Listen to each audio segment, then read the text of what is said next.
AITA for telling my ex I don't care if her daughter is crying about being left behind when my son's with me. I, 27M, was in a relationship with my ex, 26F, for about 4.5 years. We met when we were young, around 20, and fell hard for each other. At the time, I thought she was the one. We had all those big, youthful dreams of building a future together, traveling the world, and starting a family. Looking back now, I see the cracks were always there, but when you're young and in love, you tend to ignore them. About 2 years into our relationship, we had our son, who is now 6.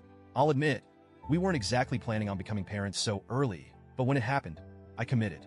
I wanted to be a great dad and partner, and I truly believed we could handle it together. For a while we did. Those early months were tough. Sleepless nights, endless diapers, the stress of being young parents. But they were also some of the happiest times of my life.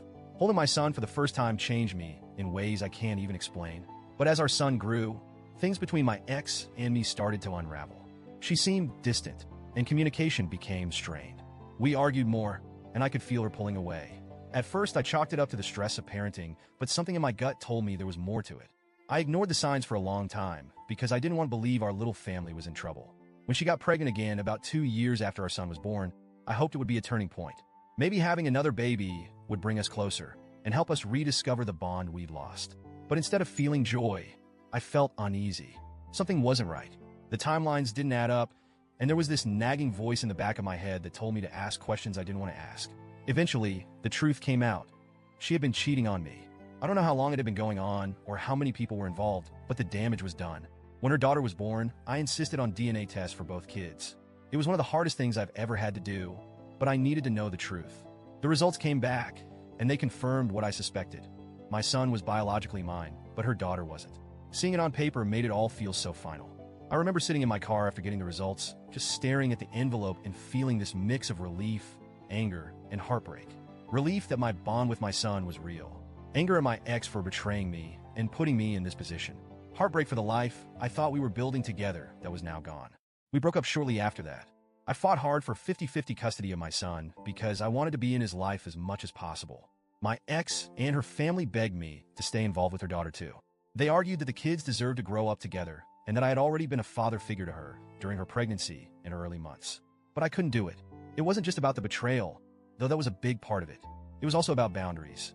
I knew I didn't have the emotional capacity to be a father to a child who wasn't mine, especially after everything that had happened.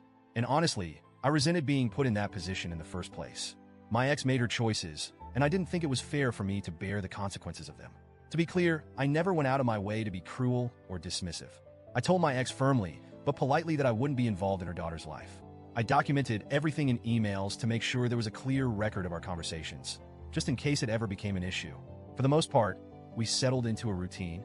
Custody exchanges were quick and businesslike, and I focused on being the best dad I could be to my son. But over the past year, things have started to escalate. My ex has been pushing harder and harder to get me to include her daughter in my life. She'll make comments during drop-offs about how her daughter misses me or how she wishes the kids could spend more time together. She's even sent me long text messages late at night, pleading with me to reconsider.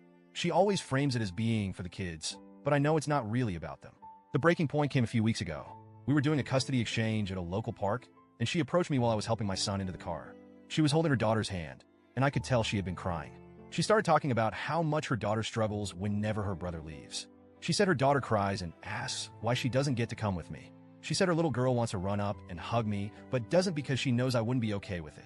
She begged me to reconsider. She said, "I know I messed up, but she didn't choose this. Can't you see her as your son's sister and love her for his sake? If not for hers." I won't lie.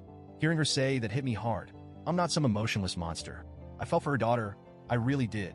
But at the same time, I knew I couldn't give my ex what she wanted. I've been clear about my boundaries from day one, and I wasn't going to let her guilt me into changing them.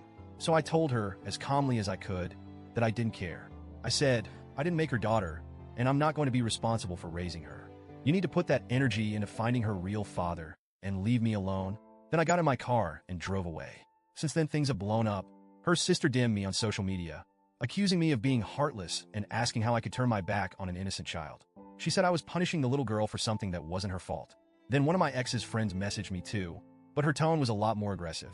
She called me misogynistic and claimed I wouldn't be acting this way if the child was another boy. That accusation floored me because it's completely untrue, but it still stung.